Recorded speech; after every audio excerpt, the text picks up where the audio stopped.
Hey, Fatfish heads.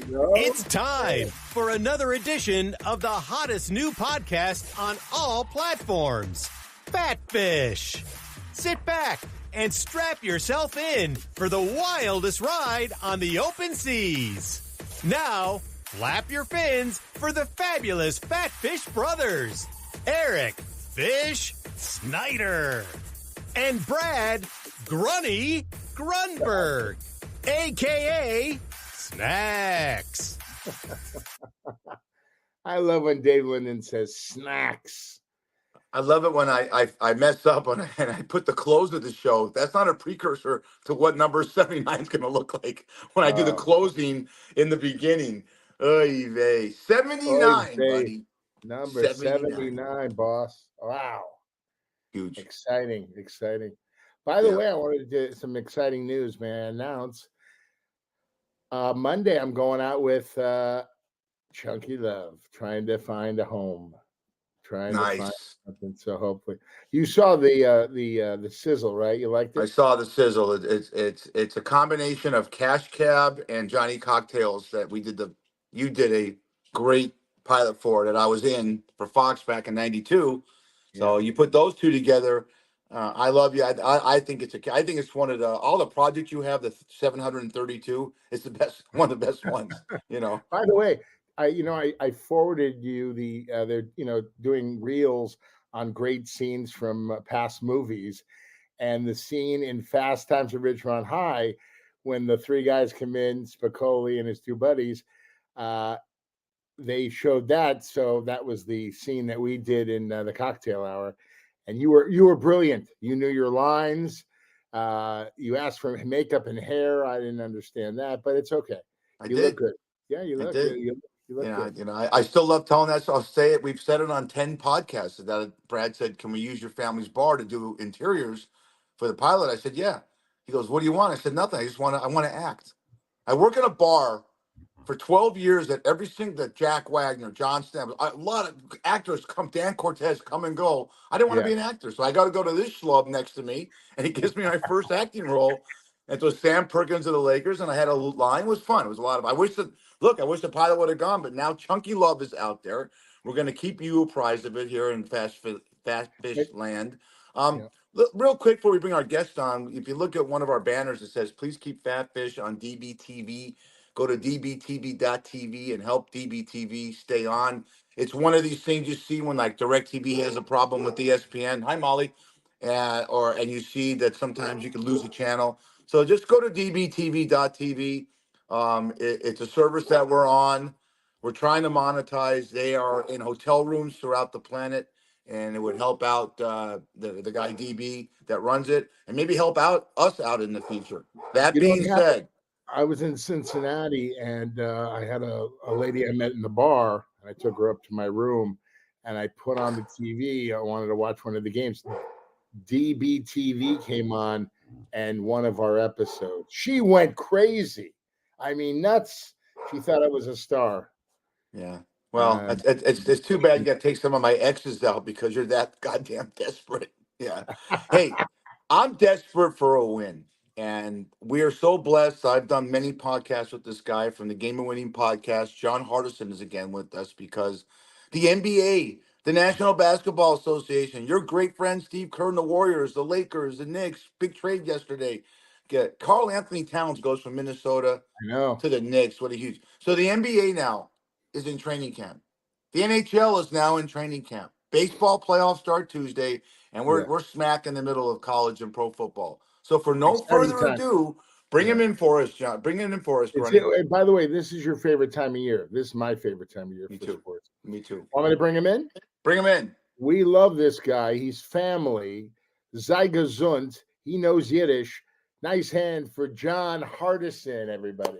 Yeah, the hard line. There he is. Hey, Brad, I want to start off with this. Before I ask you a bet that we have to make, congratulations on the Detroit Tigers. Hardison's from Detroit. Detroit Tigers made the playoffs for the first time in 10 years. They had to have wild orgies all around Detroit over that one last night, right? Oh, my God. You know what? It's a great time to be a Tigers fan. Great time for it. They defied the impossible. Didn't you know, you had a little bit of hope, but you didn't know. You kind of had to hope that Minnesota completely tanked, and it worked out in our favor that they couldn't catch a break. You know, they were looking like the Chicago White Sox, honestly, at this point, kind of in the season, and it worked out for us. Where now we clinched, we got a chance to run the gambit, and we're going to go ahead and take every chance that we got, kind of moving forward. You know, just still looking at the playoff seedings where everything can line up, but we got a shot, and that's all you could ask for. What do you give them? Minus what do you have? But would they have to be like minus 550 to 1,000? Yeah, the Guardians and the Yankees have to. Yeah. It'd be plus money for them. I'd probably give them like plus like 450. Okay. It's hard. I mean, if you look at the AL side, it's rough. And when you're looking at Cleveland, that's already in your own division too, and they've, you know, put the thump on a lot of people. You look at, we're probably either them or New York. I mean, those are two juggernauts that it's not going to be an easy win. You're going to have to scrap and claw. Luckily, I think we got possibly the Cy Young winner of the AL pitching in Detroit. Great, amazing season that he's had. So we'll see where the chips fall. Hey, John, I heard one of the fans in Detroit went down to Coney Island, you know, and saw Uncle Demo, and they gave him 2 chili cheese dogs, and he put one up his ass because he was so excited about the Detroit Tigers making the playoffs. Oh, wait a minute. That guy was me. I'm sorry about that. You went from Detroit to Coney Island. You don't think you can find a hot dog somewhere in Detroit? You got to go to Coney Island from Detroit? My buddy is from Detroit. My fraternity brothers, they always take me downtown. Right. Near Joe Louis, I guess. And, the two brother Coney Islands, America Coney Island. Yeah, there's two right next to each other, right? Mm-hmm. Right. Two brothers got mad at each other and opened competing businesses. Yep. Right. Oh God, I love those dogs. They're so good. And my ass thanks them too. Everything's about his ass, and that, you know, we're trying to get here. We're trying to get. We have a station that carries us that is having some financial problems, right? We're trying to get viewers. He talks about his ass. Is that the visual you want? Your ass as a visual would end the Ukrainian Russian war. Right, Trump. I'm going to end the war. Everybody's happy. Oh, take a look at that pimple hair. Oh God, I'll imagine what lives up there. Anyways, I'm going to go a different route with you. I'm getting into some good sports questions, and Brad's got his, because I want Brad to hit you up with the NBA and futures since they're in camp. We are 5 weeks and change away from the most important elections in our lifetimes. Yours too, Hardline. It's a dead heat everywhere. I don't listen to the polls. Who do you got right now? Because we're going to get you on about a week before, but we're, like I said, we are really close. We're in a stretch run. Who do you got? I mean, it's close. I mean, you know, last time we kind of looked at it as well. It's a coin flip. Honestly, if I had to go right now and say someone, just kind of off the way that things have changed over the last month, I probably would go with Harris as escaping through. I think she did much better at the debate than what Trump did. I think that overall, a lot of people, especially women voters, are kind of gravitating towards her a little bit more than what it was with everything going on. So if I was a betting man, I'm taking Harris. I agree. Can you place a bet on this? I mean, I live in Vegas. I should know. Are there books taking this? Can you go to Westgate or go on your phone on one of those online services you can get and place a bet? There's a couple different websites that are available on the internet that you could go to, not necessarily like Westgate or Sportsbook. Right. I mean, you know, they're trying to just make sure that nobody takes a look at their that the legalized gambling. They're trying to keep those FanDuel commercials going. Kevin's got to keep getting paid, so they're not getting involved. But there's a couple websites online. Yeah, no, it's gonna be close, and it's coming fast before we know it. Do you guys go to the polls, or do you guys do the absentee ballot? Send it in. I like to go to polls. Me too. I do too. You go. Yeah. You go. I do the absentee because I always have to wait for my DoorDash sandwich, you know, at that time. So I have to stay home and wait for it. But you know what? I think it's going to be close, but I think she's going to start pulling away and he's going to start freaking out because we know why he really wants to be president, not this bullshit immigration economy. he wants to pardon himself. That's what he really wants, right? Because he's I going don't to think go. I don't think you can pardon yourself. I think you can. I don't think you can. I think if you're the president, you can't go to jail unless you commit murder. What? And that's what. No. You can go house You can't go to jail. I don't think you can pardon yourself. I think this is going to happen. This is my take. I'm with both you guys. I think we're going to go to bed on Tuesday night like we did last time, and then we'll find out. It's going to be so close. They won't have a tally of it until the election's on a Tuesday. Wednesday afternoon, we'll find out who the next president of the United States is. And I don't buy all this bullshit that there's going to be all kinds of riots if this guy doesn't get in or she doesn't get in. I think it's going to be a lot more calmer than you think, but it's really close and it's fun. I mean, I know we're going to talk sports, but I know are you interested in the debate between Vance and Waltz on Tuesday? I'll watch it. It's kind of going to be one of those that most of the time with the vice presidential debate, you kind of sneak it in between one of the debates between the two major candidates. I'll watch it just to see, but at the end of the day, I mean, it really comes down to Harris and Trump. I mean, that's really what it comes down to. Listening to those two, what they may want to do extra with it, sure, but it's not going to make a difference. I think the only person that's really interviewing for this is the idea of J.D. Vance saying, if this doesn't go well, this is my first chance really for a major audience outside of my constituents in Ohio to really hear me. And maybe these are the seeds that I start planting for the next election cycle if we don't win. Yeah, it's funny, Brad, before you get in jumping on that, I heard Dana Bash someone on CNN said that if Kamala loses, it's good experience for her to run in 2028. I don't think she runs in 2028. I think this is her shot right now. Do you agree? Yeah, I would say this is her shot. I don't like the way that everything lined up for her to get to this portion of it. I mean, you can't necessarily have your whole opportunities lined up in an orderly fashion at times, but it does give me some concern the way that she's had to put this campaign together basically in like 6 months, where most people get 2 years to kind of start ramping up for it and going for it. I think that she's done an amazing job with the short turnaround time that they've had. And what you could ask for someone to generate in that moment in time. So I don't know what's going to happen necessarily 28. My guess would be, and I know Fisher probably going to say, I don't know, is if she loses this come 28, I think that they're going to try and push Newsom more than they're going to try and push her to run in 28. That makes sense. I can't wait till J.D. Vance goes up against Coach. J.D. Vance, he speaks from, I don't even know what he's saying. I mean, he reminds me of the Nazi youth. This guy is weird. He's just a weird, strange guy. I think Trump, second guesses himself, listening to all of his people, his crew.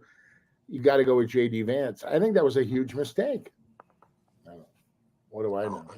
Look, who's it going to? I mean, look, God, what's the one?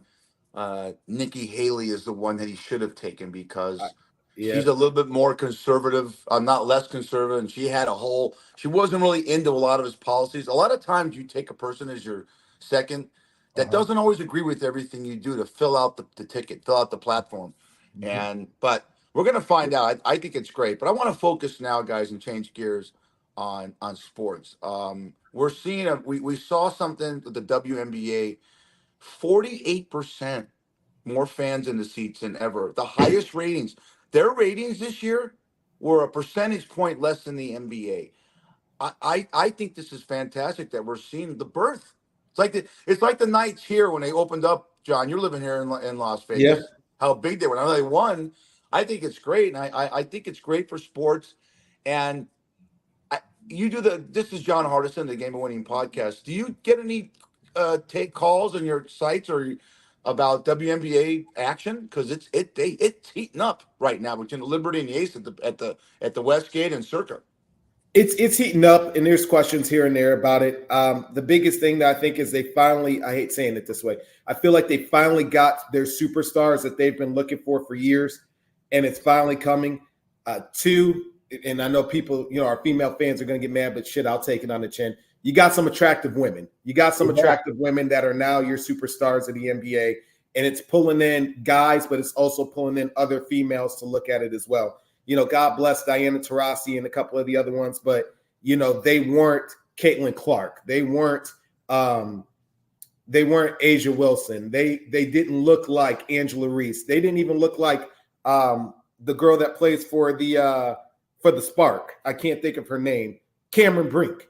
They don't look like them, right? Like now you've got very attractive women that also are very good basketball players, that now you have a marketing tool that now the sky's the limit. I mean, you look at Angela Reese, she has partnerships with Reese's Peanut Butter Cups. She's wearing their shoes. They're letting them expand more of their brand on the market.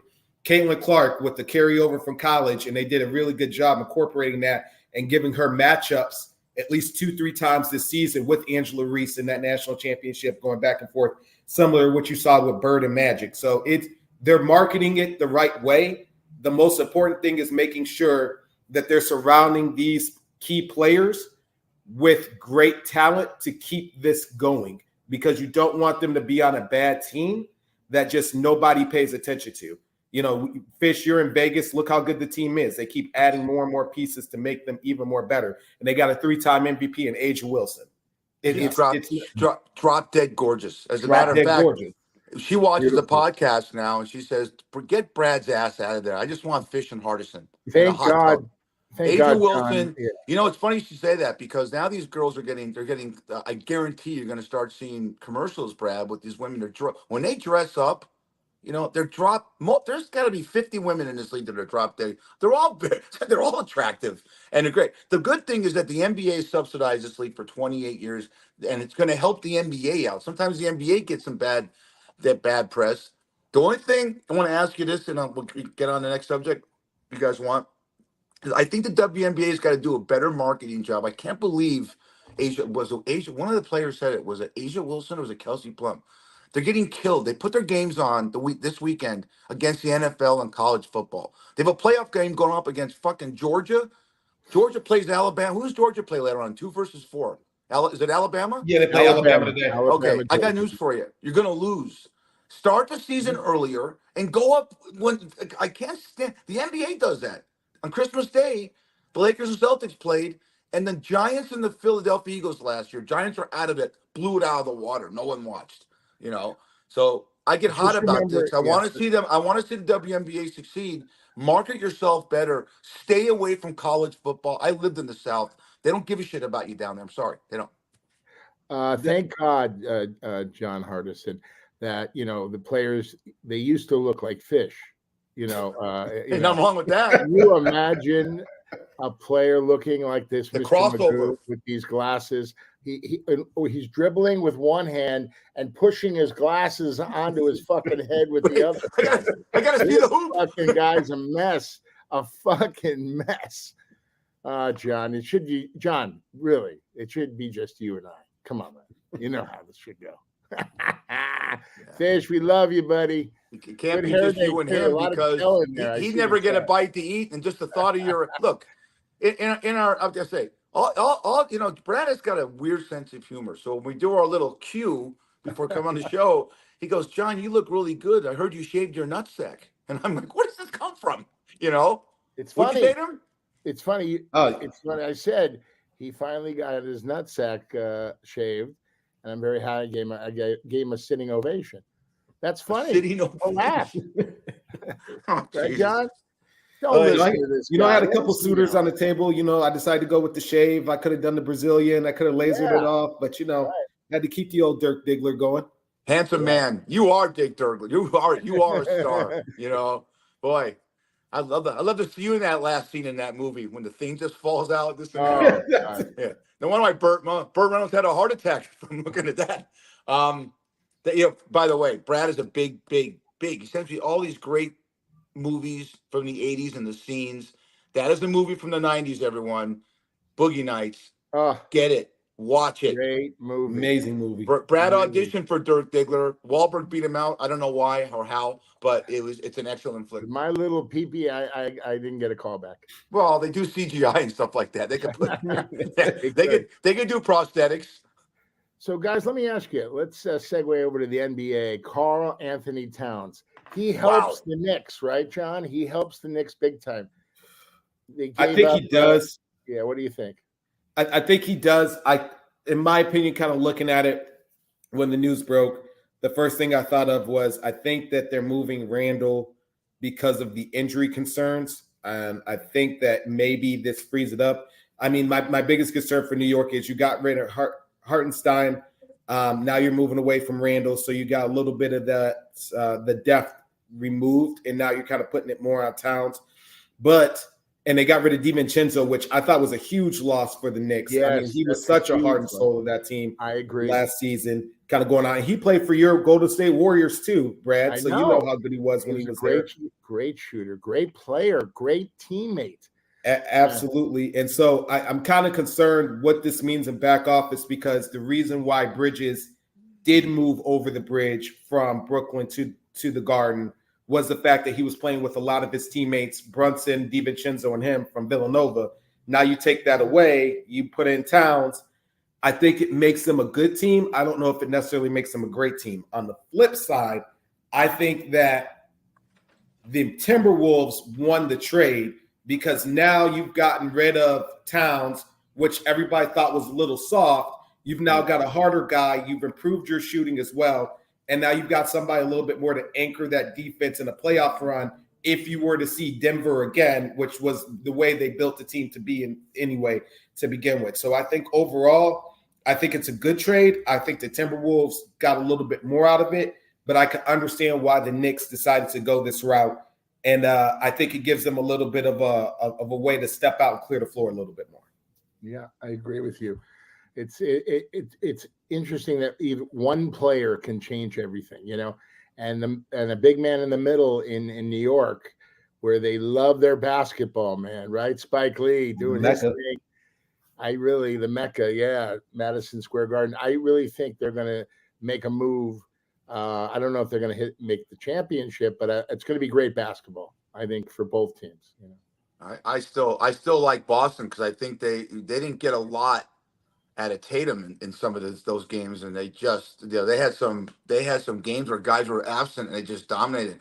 I got some notes here for the NBA because Brad knows it all. So what I want to do with both you guys is I'm going to use some over-unders on wins. There's 82 games in an NBA season, right?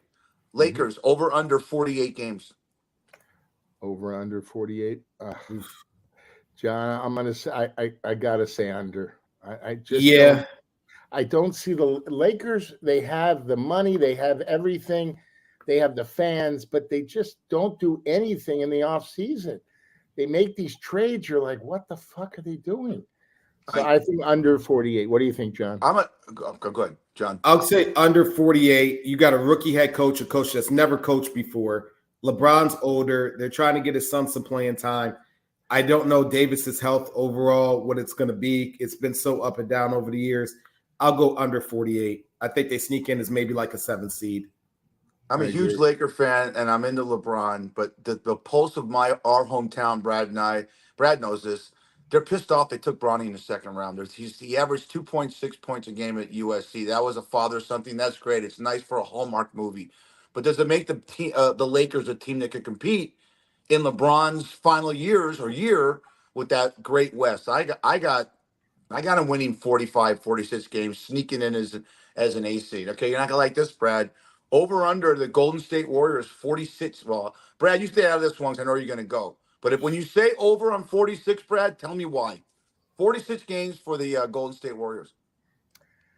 I think it's Steve Kerr. Steve Kerr is one of the greatest coaches of our time. He will figure it out. They will figure it out. Steve Kerr comes up with stuff. Look, okay. Look at the Olympics. Everybody, Jason Tatum. Relax, right? The quarters are 10 minutes. Steve Kerr knew what he was doing. He got him in there. They won the gold, right?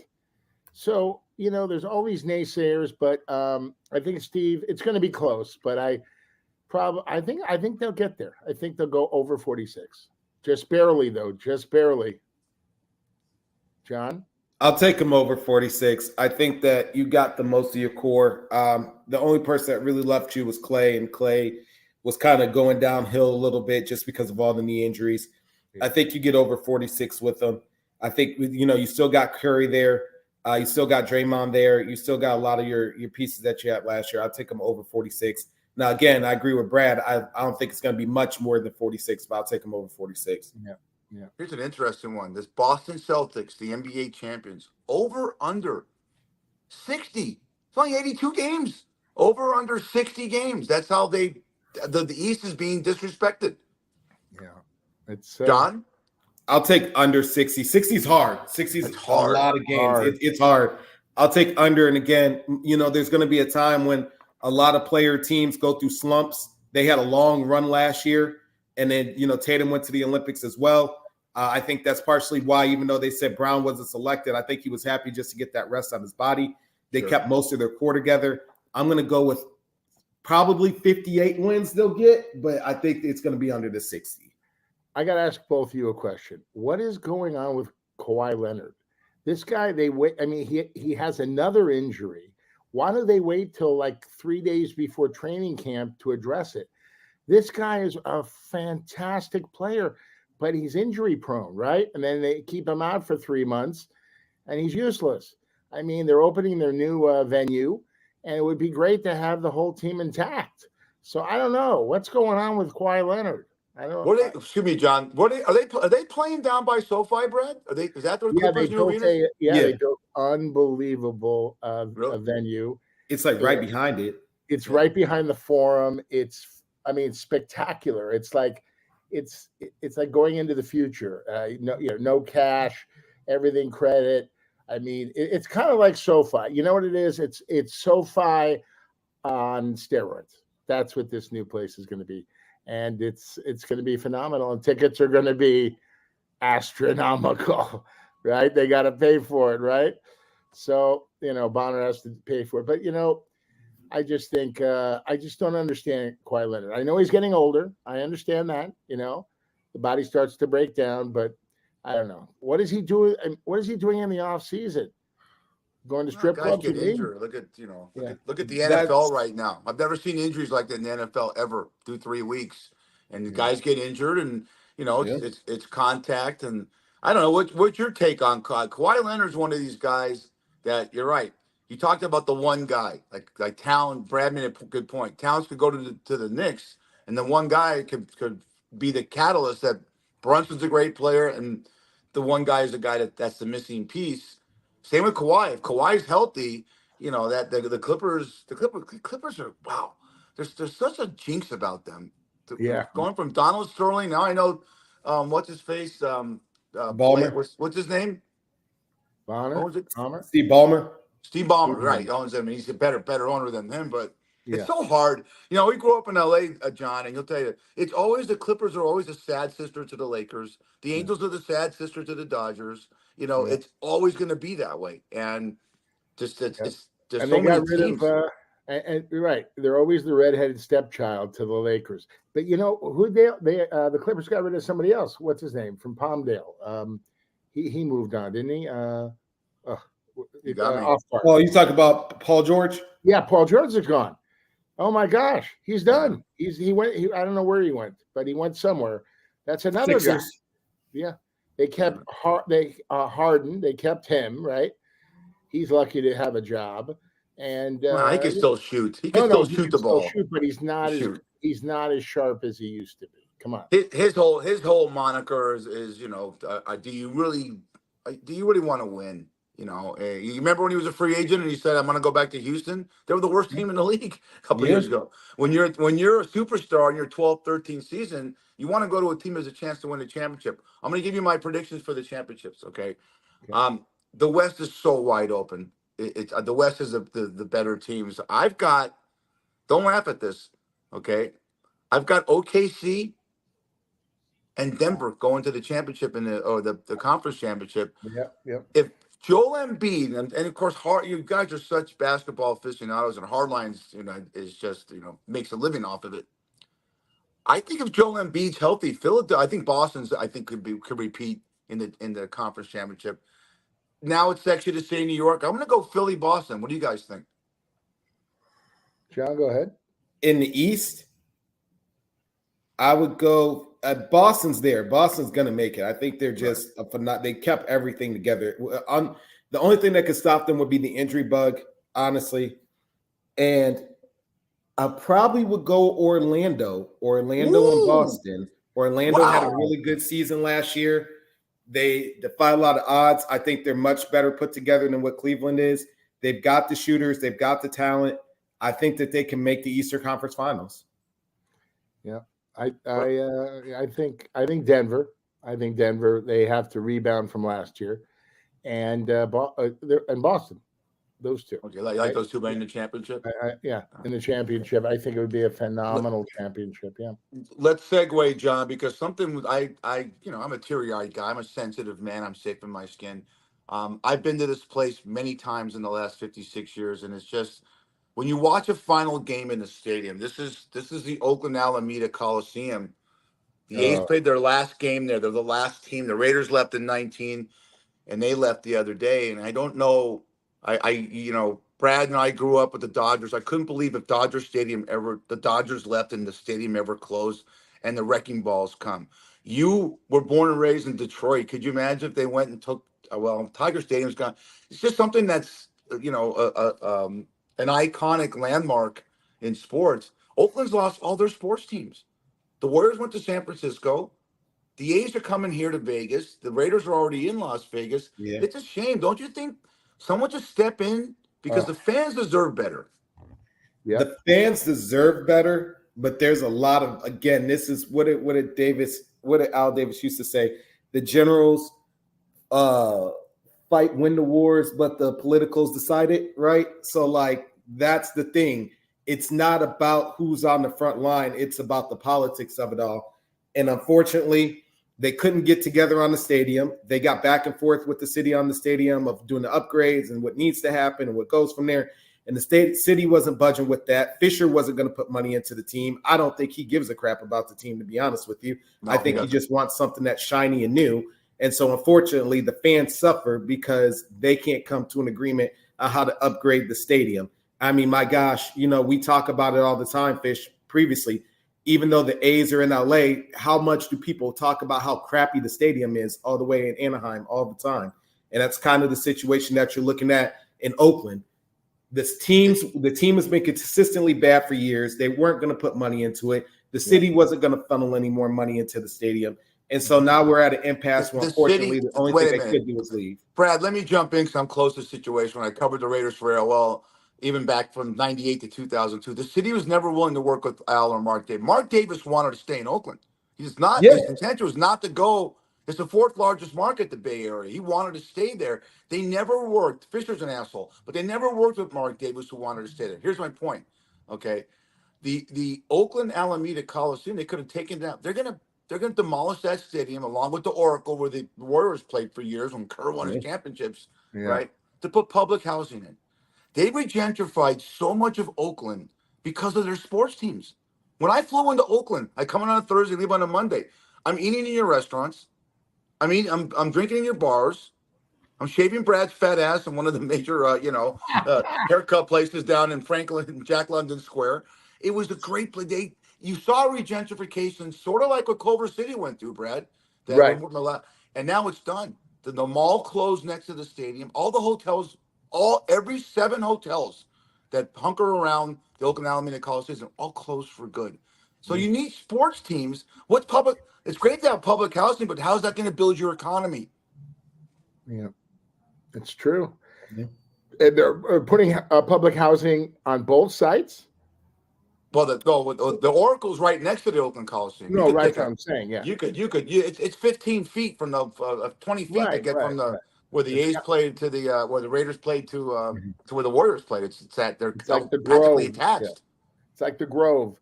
We got Farmers Market, and then we got all those stores right over, right across the street. That's how close they are. But again, do they put the public housing in both places?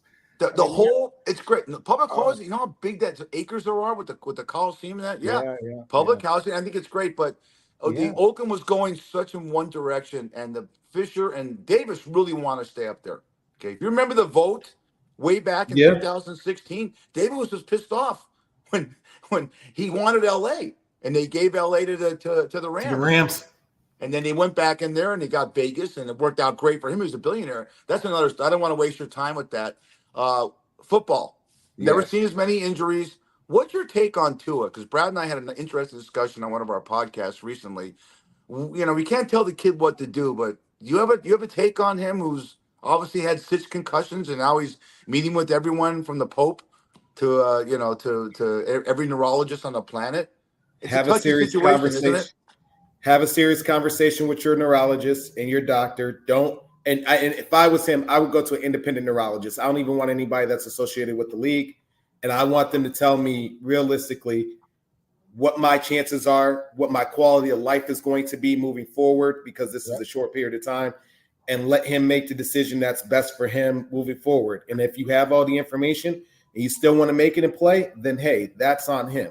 But what I'm not going to sit here and say is he should go ahead and just give up all the money and do everything overall if they're saying that, hey, you can still play and this is something that you want to do and you're going to live a good quality of life. Sure. Now, if they tell him, hey, your quality of life is going to be very diminished to the fact that you may have early onset dementia or something else from that, then I say let it go. It's not worth it. You could go and be a news broadcaster, or you could go broadcast for ESPN. You won a national championship in college. You know, you've been a good quarterback in the league so far. You've got experience with it. You could go get paid. Greg Olsen got paid. There's a lot of guys that got paid that didn't necessarily win it all. If that's what they're going to tell you, that your quality of life isn't going to be good, kiss it goodbye. It's not worth it. Health is your wealth. That's the best. That's the best thing I can think of, because here's the thing. Saying he plays 3-4 more years, right? And you know they're going to clean his clock. He's going to get another concussion probably and another one. Then he has to go and live his life. Yeah. And he has kids and he has a family. And I've seen some of these players, you know, it's heartbreaking. It's absolutely, you know, Jim McMahon from the Chicago Bears. Oh, my gosh. I mean, one of the toughest guys who ever played, and he's just a mess. I mean, what did Jim say? He said, I should have just gone to play baseball. He said, if I could do it all over again, I'd go and play baseball. It wasn't even worth it. Yeah, there it is. There it is. I mean, Well, I got the numbers right here. The thing with Tua, if he walks away right now with the insurance, he gets 73. He walks away with $73 million. Okay, after tax. I think you live on that the rest of your life. Who am I to say anything? But again, it's you know what you're not seeing though, and I think it's an ego thing. They have these helmets, these new helmets you put over the helmet that diminishes by many percentage points concussions. Yeah, have you seen? I saw Jonathan Taylor of the Colts wear it one time. I watch the NFL. Have you seen anyone wear these hardline? I'm not. I don't know why. The Guardian caps, I've only seen a couple people wearing them. I haven't seen too many, a couple linebackers and running backs. I haven't seen any quarterbacks wearing them as of yet, but it's few and far between. But I don't know if this is they've asked specific people to get some data on it to see what it would be like for this year, especially the higher prone positions that get hit, like running backs, linebackers, maybe safeties that are wearing them. I haven't seen as many, but we'll see how it goes as it progressives, because if it does show, like you said in the data, that it improves your chances of not getting a concussion, I think more and more people are going to start wearing them as the season progresses or as the years go on.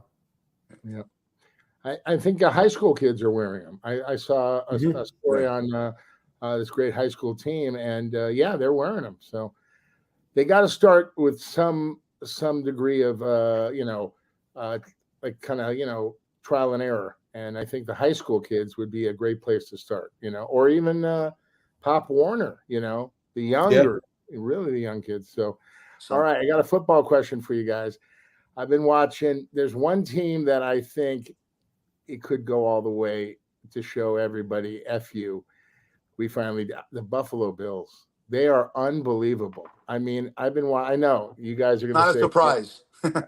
Yeah, I mean, my buddy's from Buffalo. He says, yeah, they're playing good, but don't bet on them. He's saying they always find a way to lose. So I like Buffalo this year. I don't know. What do you guys think? Here's the thing. Buffalo, they look good right now. Yeah. I've seen this before time and time again with them. I'm going to wait till I get to the playoffs. Once I kind of see where we're at towards the playoffs, that will let me know more. Right now, they've played a good game.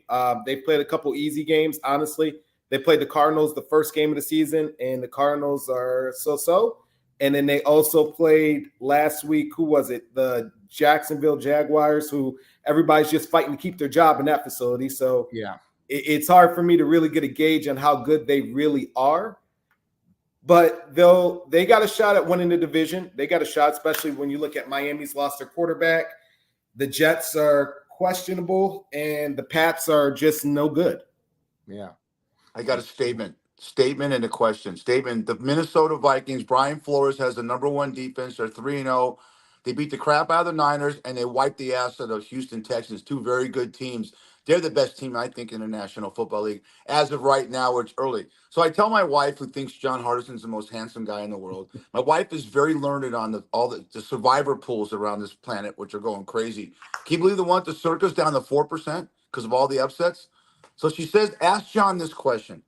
With all the matchups this weekend, how do you bet? If I want to bet, Jacksonville is playing the Houston Texans. Texans are good, got their butts kicked by Minnesota, and Jacksonville's awful. Would you bet the game if you want to take Jacksonville? Would you tease it, getting 13 points? Do you bet money line or stay away from it? She wants to know how you bet an underdog that needs a win desperately in a divisional game. It's a great question. I take the points, especially because, one, like you said, it's a divisional game, so anything's possible. What was it? When Houston played the Colts the first game of the season, everybody kept saying the Colts weren't that good. The Houston Texans are going to go through and kick them. It was 2.5, and they won by 2. I mean, those division games matter way more than what a lot of people think. I take Jacksonville on the 6.5. Well, I think it was 6.5 last time I looked at it. It may have changed now. But I would take Jacksonville on the points. Just know that Houston needs this game. Both of them really need the game, honestly. Like, it's not really one needs it more. I think Peterson needs the win for them to kind of get off the hot seat just a tad, for his job not to feel like it's in jeopardy next week. And Houston needs the game because they look like they're backsliding. Take the points. Such a tough, it's such a tough thing. By the way, I got this meme. Brad has got so many projects going on. We talked about Chunky Love in the beginning of the show. He tried out for an NFL team, and he got the great CGI to kind of thin down. And look at the tackle he made. Look at the first thing Brad went for when he made a tackle. Oh man, that's a Brad, scary ass. You're so immersed with asses. There you go, Brad. You went for the ass. I like your dreads, Brad. Is that your Fish? That looks like your ass in the shower, right? Yeah. Well, I don't. Yeah. You know what? That's what I hear. Giving away trade secrets there, buddy. I don't know. I talked to Vicky, and your ass is kind of falling. Yeah, you got to do something. Get some surgery. Come to LA. We'll get you a plastic surgeon. We'll put some Brazilian butt plugs in there, or whatever the fuck. Let me stick with this one. Learn how to tackle and not go for the pants, buddy. I know how horny you are. Come on. Not everything's a sandwich, an ass sandwich. John. Anyway, what surprises you most about the NFL season? Because I've never seen upsets like this, and the survivor pools, and you're so in tune. It's John Hardison, the Game Winning Podcast on Amazon and Spotify. You have to be taking. I know your percentages are good, but my God, trying to bet nowadays, and there's upsets every week. Cincinnati loses to New England week 1. Survivor pool's dead. Baltimore loses to the Raiders. Last week, everyone at Chuck's took Tampa and the Raiders. Tampa gets their ass kicked at home against Denver, and the Raiders are like a high school team against Carolina. So give our audience an advice on what to do with Survivor Pool, and what's your biggest part question, and what's your biggest surprise this year in the NFL? I would say, number one, this is why you need preseason. I think a lot of guys that didn't play in preseason are now trying to get their reps in now, and it shows. And I think the NFL's got to figure out a way to at least force these guys to play maybe the very last game of the season, the preseason game, all the way through, or they've got to play at least one full one, because it's showing. There's a lot of things that shouldn't happen that are. And the perfect example is we talked about last time when I was on the show. If you look at Tennessee, and I'll take that on the chin, that Tennessee game against the Bears, the first game, you're up 17-0. And they don't score one offensive touchdown in the second half. Everything is a block punt, Will Levis throwing interception and running. You got to be kidding me. And then this next week, he does the same thing like he's throwing fucking cornhole and throws it away. Again, like you can't make this up, but that's the lack of reps again and again that are showing. If you're betting, with survivor pools, what I'd say is stay away from the divisional games. Try to look at who's playing quarterback that week and try your best to see like who's in there. So like perfect example, last week on my platform, somebody asked me about the Raiders and Andy playing Carolina. And I said, didn't Andy Dalton do this last year when he played Seattle, where he came in off the bench and he threw like 50 times and lit everybody's ass up? I looked up the stats. I said, yep. I said, he did last year. I said, I'm taking Carolina. They said, you think Carolina's that much better? I said, no. I said, but I think Andy Dalton's going to light their ass up. Sure shit, lit their ass up. So at this point, if I had to pick a team this week for survivor pool to give someone, I probably would go with, let me see real quick, who's playing real quick this week. If you haven't burned them already. I'll go to while you're looking. Go ahead. You always go with the higher percent. If you have a loss in a 2-loss league, like Fat Fish has a team. Brad and I have a team. We have lost, right? You go with San Francisco because you can't lose again. And San Francisco's at home. There's no points in this, Brad. San Francisco's at home to the Patriots, and San Francisco's coming off 2 losses. Yeah. There's no way I think they lose. Yeah, they have to win. They have to win. By the way, why did they take away the last game in preseason? To protect the players, or why did they do that? You guys know? 17 games. 17 games. Yeah. When they go to 18 games in 2 years, there'll be 2 preseason games. John, you got a game? Gotcha. You looking at the schedule? You know what? Because they need to have this game. If you haven't bet them, and I know Fish, you mentioned them before. If you've been able to wait it out, I take the Bengals. This is a have-to-win game for them. They can't go 0-4. Otherwise, they're not going to make the playoffs. They have to win it. I think it's an opponent that they can mess with in terms of Andy Dalton. You're only going to get 1, maybe 2 good games out of Andy. I would take the Bengals this week. All right. Gotcha. That's John Hardison, the Game of Winning podcast, Spotify and Amazon. John Hardison, the best in the business, baby. Go to his website, watch his podcast. All around good guy. John, do you have a website? Don't tell anybody I said that. Don't tell anybody I said you're a good guy. Still working on the website, but we still got the Game of Winning podcast on Instagram, so you can follow us there. Instagram too. Okay, good. Yeah, he's. I go to him. He's so great. I always tell everyone when he comes on, he'll text me. I'll give him give me a game. And if the team's losing, he takes it personal. Like, how can they do this? It happens. Will you're gonna lose. That damn mail commercial just kills me. That damn guy playing like mayonnaise. Will Levis. Horrible. Oh, yeah. I mean, he's done it 3 weeks in a row. And what are you going to do? I mean, it's a high draft. Look, the quarterback play this year is down. You went back to Buffalo. Brad loves Buffalo. He's 1,000% right. The last thing I'll say about this is Mahomes is off to his worst start ever statistically, and they're 3-0. That concerns me because when he gets hot, Brad, and they had a 4-string running back on the practice squad, Carson Steele, playing tonight because it lost. Edwards-Helaire is out. Pacheco's out. The team is so good at finding people. How do you beat them? Until you beat them, they're the best team in the league, I think. I mean, I said Minnesota earlier, but if Minnesota was to play Kansas City right now for the Super Bowl, I bet Kansas City. They step up. I mean, the players that are, third and fourth string, they always have a guy to replace. One guy goes down, somebody steps up. That's the mark of a great team and a great coach. You know what? I give a lot of credit, and these are the unsung guys, and you'll hear it here. Give a lot of credit to Kansas City's front office and their coaching staff or their scouting teams, because they're finding guys names that we may not know that are ending up just being studs for them. And you got to have a magnificent scouting organization to get that done. So whoever's leading that scouting organization, congratulations to you.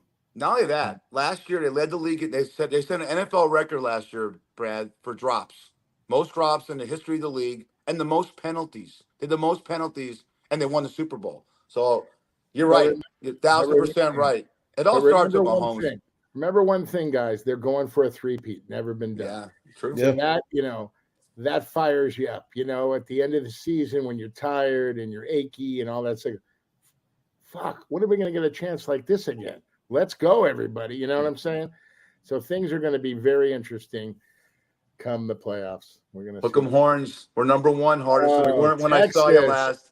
When we talked, we're gonna get Hardison's gonna come on the Saturday before the election, which I gotta ask you, Fish, before you let me go. This is a question for a true Texas fan. Do you stay with Manning or do you go back to Ewers? Go back to Ewers. Absolutely. He was a Heisman Trophy candidate before, and he's having a great year. And they have the tough games. They got Georgia, Alabama coming up. Arch Manning is. They have Arch Manning, Brad, who's Cooper Manning's kid, who's a phenomenal, just a great kid. I mean, you go back to Quinn Ewers. Ask Matthew McConaughey because he's always standing next to Sarkisian. It's like he coaches the team. Quinn Ewers is your guy when he goes back. So, yeah. No, it's amazing the pedigree of the Manning family. Wow. Yeah. Right? Wow. But 79, John Hardison, we love you, your family. Thank you. Thank you so much for being on the show. Don't forget to watch John Hardison on Instagram. Follow him there. He's got great picks for you. Win some money with John. John, we'll see you next time. See you guys next time. Whenever you need me, just give me a call. Thanks, man. Buddy. You're the best. John Hardison. Later. Yeah, John Hardison, baby. Thank you. That guy, he walked in your bar? Is that how you met him? He walked in a bar. He's on a date. I'm on date night with my wife. Nicest lady, right? And half an hour later, we exchanged numbers and he texted me. I just met for the first time. He goes, I'm in the doghouse. Can I stay at your house? It was date night, and she's mad. All we did was talk sports. No way. Oh, wait, you just met him. He was in the doghouse with his wife, and he stayed at your house? He wasn't a doghouse with his wife. He didn't stay at my house. He goes, I might have to stay at your house. We just hit it off like that. Oh, that's He's great. in the bar on a date night. And I introduced myself, and I see he's got a tiger hat on. We start talking sports. And it got awkward because I'm talking sports, and the wife just couldn't get a word in edgewise. And he never said to me, if you're involved, I understand why. I get that. Yeah, I'm a chattermouth, but jibber jabber they call me. Anyways, and a lot of other things. Yeah. Oh, Jesus. Hey, I got to show you this meme, and we can talk about your family. We'll talk about your family for a second. Good stuff. Yeah. Okay. Check this. I saw this. Look at this picture. If you're on one of our listening sites on Podbean, get to the video. Get somewhere you can find us on YouTube or TikTok. And this is a meme where it says, it's a kid with a big poofed out hair. He's wearing a tie. It says, when it's school picture day, but you got to sell a 73 Cutlass Supreme at $345. Is that the best? That's great. 3-piece. I like it. By the way, I want to talk about the Cloudwater, man. Talk about it. I got to let Molly out. Go. I've been drinking it like a fish. No pun intended. This is fantastic stuff. Cloudwater, our buddies Mark and Barry came up with this wonderful seltzer, but it's more than just a seltzer. They have all sorts of flavors. Let's see what I'm drinking. Half tea and lemonade. Absolutely. I never liked any of this shit, but I like this. Go to cloudwaterbrands.com. That's cloudwaterbrands.com. Use our friends and family discount, FATFISH20, and buy yourself a case. I'm telling you, you'll thank me in the morning. Great stuff. Really good stuff. Barry, Mark, you did it again. But I love it. And we're going to keep promoting it on Fatfish. Yeah. All I know, you can say about your gut, it's really good for your gut. It moves. Yeah. What I've known about this stuff, besides trying to mix it with alcohol, it's just really good for your digestive system. And it's sort of like a laxative in a good way, not like, taking something. Matter of fact, you should use that stuff when you're getting ready to getting ready to pregame for your colonoscopy. You could just drink some of the cloud waters, and boom, you're gonna let loose, and it's awesome. I mean, they must be sold out. 'Cause I've been trying to get a case from these guys for a long time. So they are. Send it to the bigger gut, and I'll get one. Pretty soon. And I gave your address again, so hopefully you'll get a case this week. Next week. Hey, I got to talk about something because I think I get nostalgic about my dad. He passed away. I'm close with my stepdad, but you put a picture on Facebook, and I didn't say anything, but it's so great.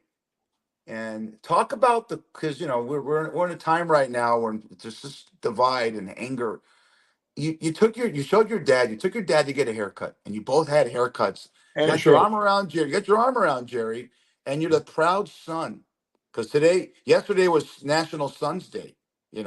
And you still got your dad with you. What's the experience like when you go out with your pops and you get a haircut and you get a shave, and do you do the whole thing? Do you go out to eat afterwards and just have a Father Sunday? Yeah, well, we usually go to Deuces in Beverly Hills. Fantastic barbershop. You gotta give Pedro a call. He'll set you up, haircut and shave, and it's just fantastic. So we go there, and either Alex or Pablo or Peter, the owner, takes care of my dad, and I'll go with Alex or whoever. And my dad just loves it. It's pampering. You're 92 years old, and then we go over for a manicure pedicure. Oh boy, yes, we go see Long Tran over there, and Uncle Bill does the massages my dad's neck. He falls asleep because it's so good. Um, it's really nice because it's like I'm doing it with my dad. He's 92. And then here's the best one. I go, Dad, on the way home, do you want a fillet of fish? Because he has he has no teeth. So he wants soft food, and I get whatever he wants. These are the times in my life that I cherish because, no one lives forever, and he's 92. He's in great. Oh, by the way, we went to the doctor for his yearly physical. Everything is stable, and he is in great shape for a 92-year-old man. So thank you, God. I'm blessed. I'm grateful. Enjoy every minute. Yeah, and this is very important. We talked about this. I had a 100-year-old lady in the car yesterday, taking her to the on Fairfax to the Jewish Community Center, and I asked her this question. She was so sweet. I asked her, how many grandkids do you have? She goes, I have 4 grandkids and I have 4 great grandkids. I go, wow. She's from Poland. She was in Auschwitz. She told me the whole story. And people are going to vote who are going to vote for it. These debates are stupid. They're not changing or something like that. I'll tell you what, we got a minute and 30 seconds. I'll tell you what's changing. Yeah. Keith Berman, 13, chemo, nothing. Oh. He's waiting for that fucking hug from you. And I go, Brad's and I are going to take it to the biggest deli in San Diego if we get down there. Yes. AJ Pasquale's coming on next week because we're really close to the Nick Pasquale Foundation for golf tournament, raising funds for giving kids scholarships or underprivileged kids to go to college. And all I got to say to you is 79 in the books, buddy. One last thing. I've heard another story of a young girl who took her life. She was bullied to no end. Molly Klein took her life, a dear friend of our show and dear friend of mine. Her father, Andrew Klein. It's a terrible thing. Kids are committing suicide because of this bullying. It's got to stop, okay? Enough. People are taking their own lives, The kids aren't going to listen to us, but this is for the parents. I had a critic on the email said, "Why do you say this every week? Kids aren't listening to you. We're trying to get to the parents to look at these kids' fucking phones because 13-year-old kids don't have a mindset yet. Right. Brad said it perfectly. Brad got bullied as a kid, but he went home and he wasn't bullied. Now kids take it home. It's your job as a parent to police your fucking kids. I get pissed off about this. Sorry. Amen, Fish. Amen. Get out of here. 79's in the books. Dave Linden, take us home, baby. You've been listening to the Fat Fish Podcast, heard on all your favorite platforms. Until next time. I love you, Nanny.